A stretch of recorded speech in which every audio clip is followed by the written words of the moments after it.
I'm very, very, very sad and disappointed that San Diego Comic-Con convention is canceled. San Diego LGBT Pride was canceled. All major events have been canceled. I mean, it's never going to be the same. That means like no street fairs. Traditionally, we have the Hillcrest Street Fair. Then there's the Adams Street Fair. Then there's the Oktoberfest. There's the Thanksgiving Mother Goose Parade. There's the December Nights. Um, I would hope that by fall that some of these events like the December Nights and the Mother Goose Thanksgiving Parade, which has been for years in El Cajon, this will be the first time in years that no San Diego Pride, no Comic-Con. I mean, those are the two biggest events here in San Diego that makes a lot of revenue. A lot of revenue, okay? And although I don't drink, I don't go to bars, I'm very saddened for the people that are trying to make a living with their businesses. You know, every single bar, all the way down from Hillcrest on 10th Avenue, all the way downtown, have been closed. Yeah, it's like the apocalypse. I've never in my lifetime could have seen such a town, you know, that you would think it was in the movies when it was the apocalypse.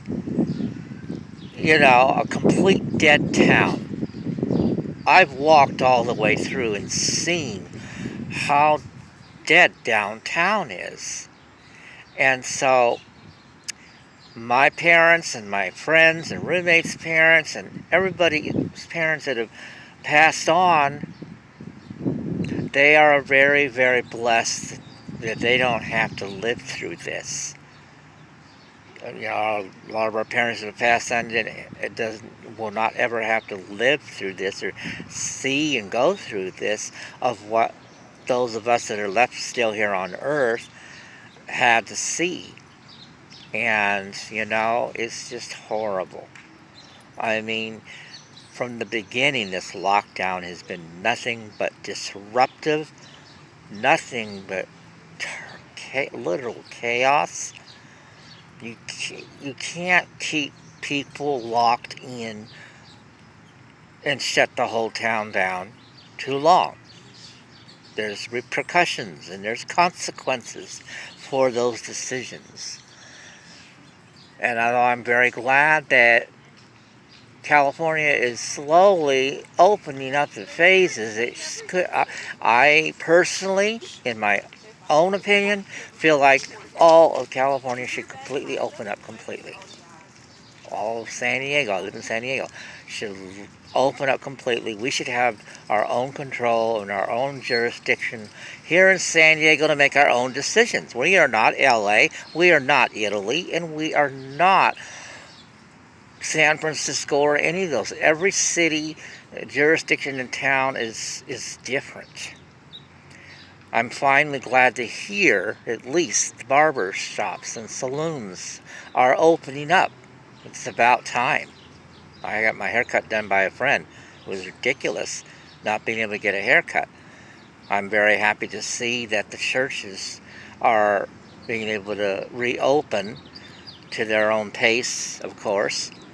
But this is absolutely ridiculous. The major things, the events that were used to having, you know, are gone, are canceled till next year. But again, 221, you know, of 18 months or longer to wait for a vaccine, more people are going to die. People are dying even with a lockdown, with or with no lockdown. very problematic. And there's more to it in the bigger picture when you look at this about the lockdown besides the virus. And there's much of a bigger picture, an agenda that, I don't trust any of the standard mainstream medias because they're a puppet on strings. They really are. They're a puppet on strings, and they don't. It's all propaganda. They lie. Anything they say look at Facebook and Twitter and YouTube. Just because they don't agree with their paradigm of what's something doesn't agree to their paradigm, they have it taken down, posted down, regardless whether it's right or wrong, true or false. They take it down. That's, no matter how you look at it, it's censorship.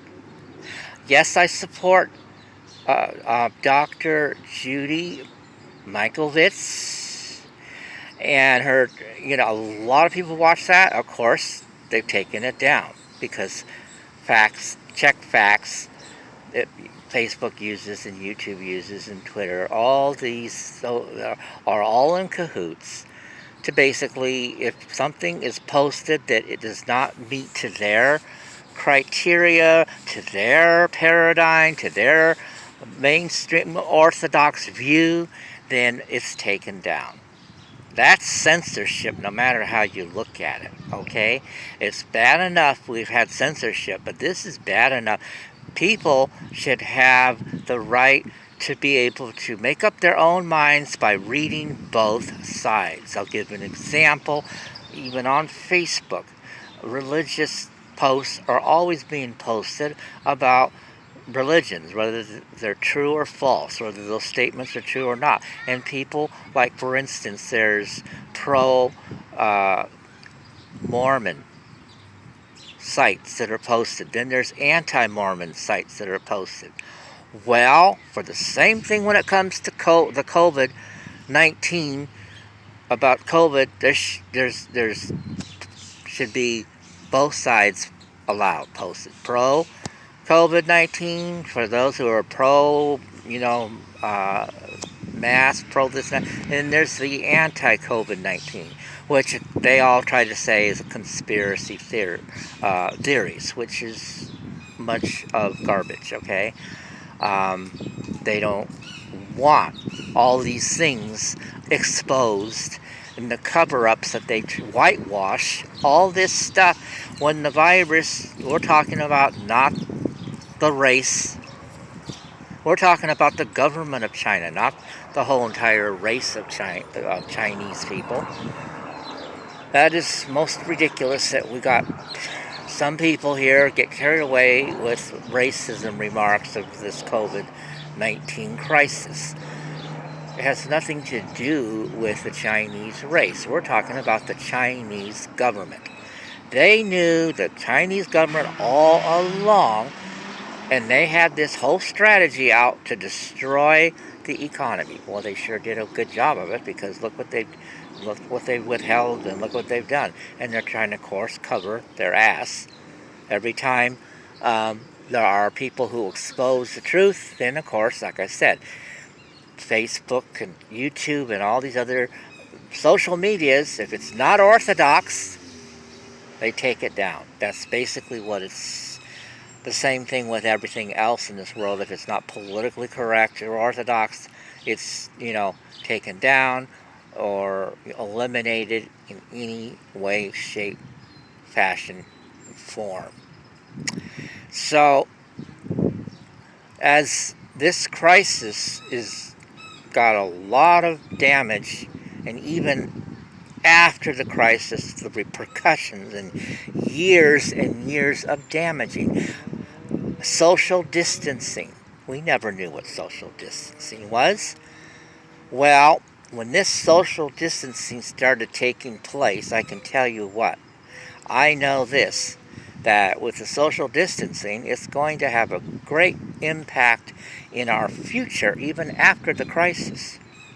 All right, society already has had this being impersonal with with people and not communicating to people.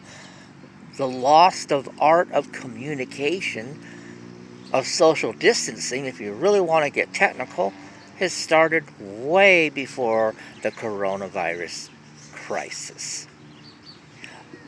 Modern technology, as useful and convenient as it is, and how I really enjoy the internet and high technology and all that, and all the devices, is excellent, is great.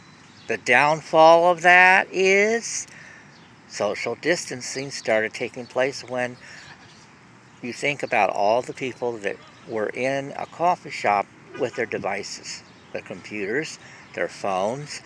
Nobody would communicate practically like they did in the days before we had computers and mobile phones. You ride on the public transportation of the trolley or the bus, everybody's got their headphones on, including myself. Okay? You know, we're listening to whatever we like to. You can listen to everything, you know. I mean, this is like a portable TV or portable computer. I use my phone just as much as somebody would if they're watching TV, their device TV at home. Well, the social distancing with modern technology is not only taking place with computers and mobile phones, in businesses. Businesses do automated services. Businesses outsource. Yes, they outsource a third-party calling service. So the person physically doesn't have to answer the phone. They don't have to be on their desk constantly with the emails because they got all these questions lined out. And you go online. That's why they say go online. www whatever, to look out for information. This was going on way before the crisis of the coronavirus because, look, Social Security, the IRS, the health agencies, whatever, all you had to do is look it up online. We can look up anything online. My goodness, I spend hours online and so many things. My point here with the social distancing is the art has been lost of communication and social, because we're social creatures.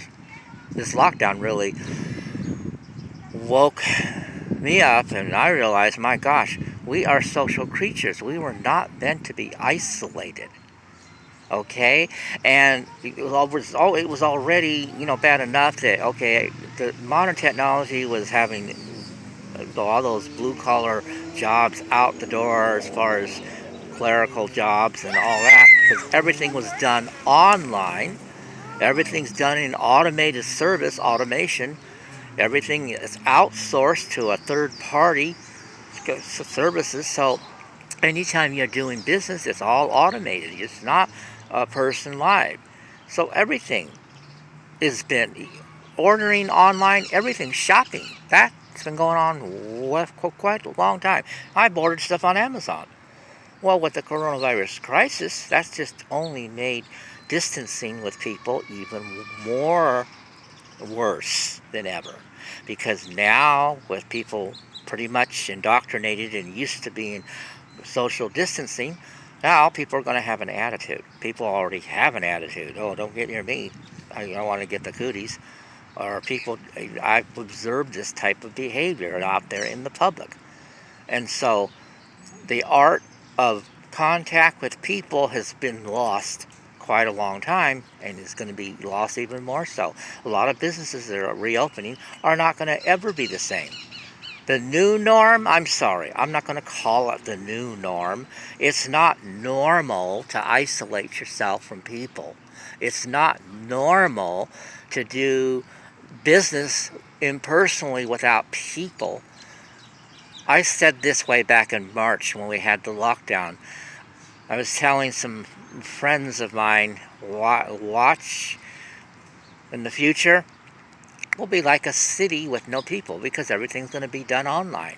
I mean, restaurants are already doing that now during the lockdown, being able to take out orders only, and do everything online through Postmates. So that's already in the future. There'd be like, I can see cities with just cars. That's it. No people. You're not going to see people. They're not going to be buildings. Everybody's working at home. That's going to become something so adaptable and so convenient that, well, why would you need to go work anywhere in a building? Why would you need to go anywhere to work? You do everything online at home. Unfortunately, not everybody has online access. Unfortunately, not everybody has those type of jobs where you can go online. Look at the unemployment rate. All right?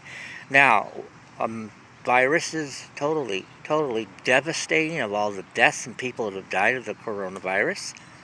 And that is I'm saddened by that as wow, that's horrible, it's terrible, okay?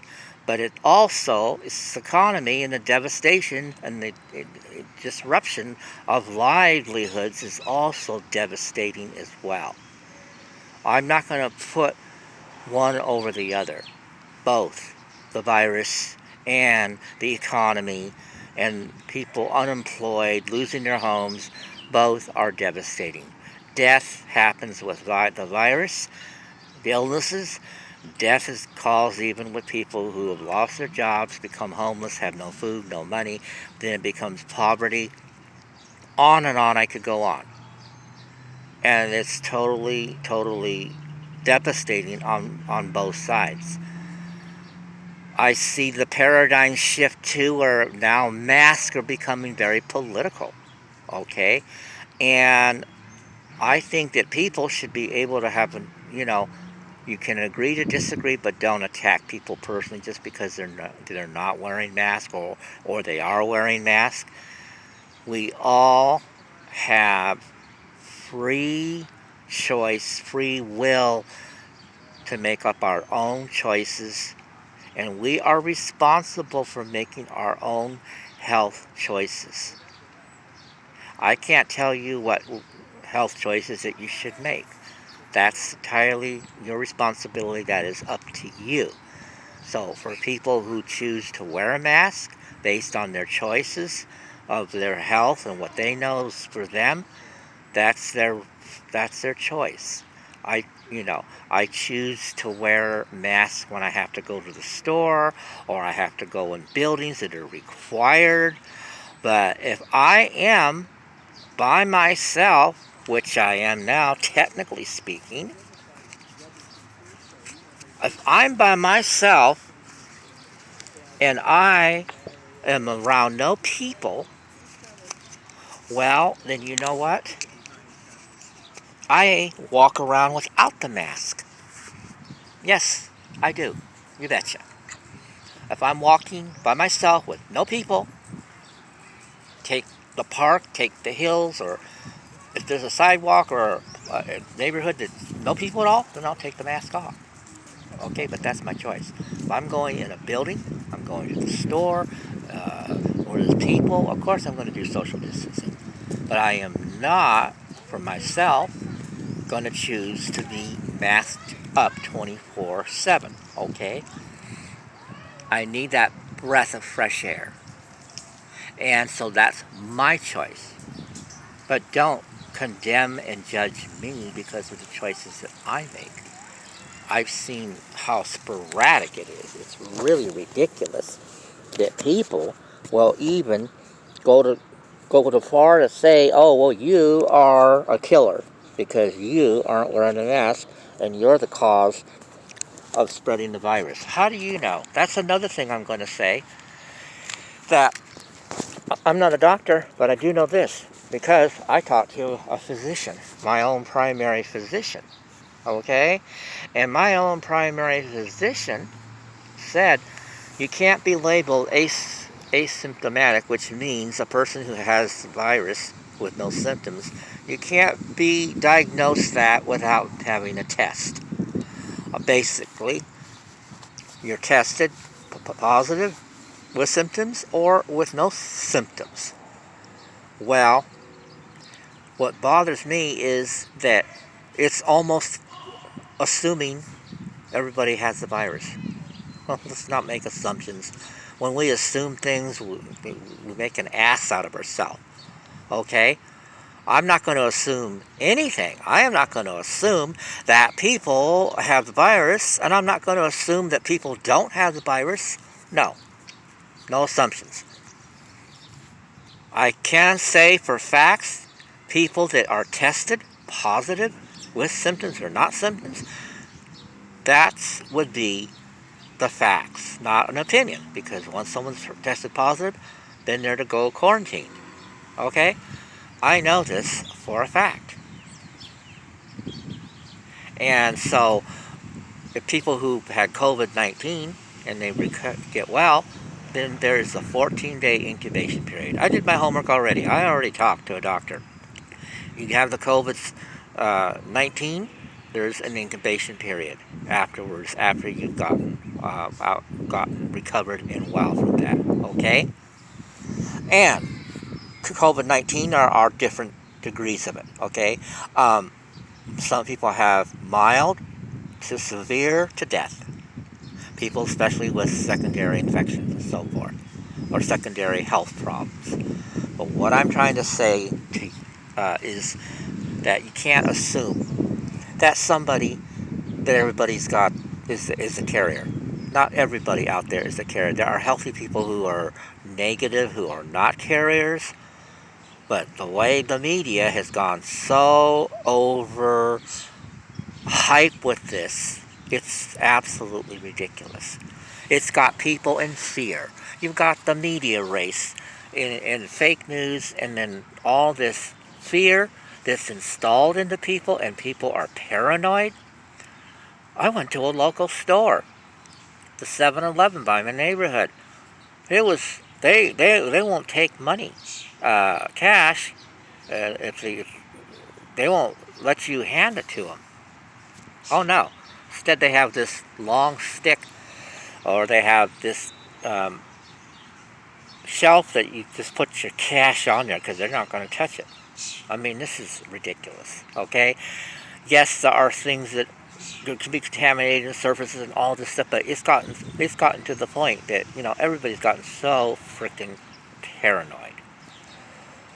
Well, again, I'm not going to live in fear. Alright, I'm not going to live in fear at all, because it's not going to accomplish anything. It really isn't, okay? And you all have opinions, you all have a right. This is freedom of speech, but I sometimes feel like there isn't any freedom of speech, because the repercussions that, I just said before, you post something, and if it doesn't meet orthodoxy, it's taken down. And then they use their excuse to say, well, like YouTube, it doesn't meet our guidelines. Same thing with Facebook. That is pure censorship, and there's been censorship going on for a long time. It's not something that just automatically started now. Not at all. Absolutely not. So, I am going to say this. Based on the fact that death, you can't escape. The way the media's got it, this is a major pandemic. This is something we've never experienced. I'm not denying any of that.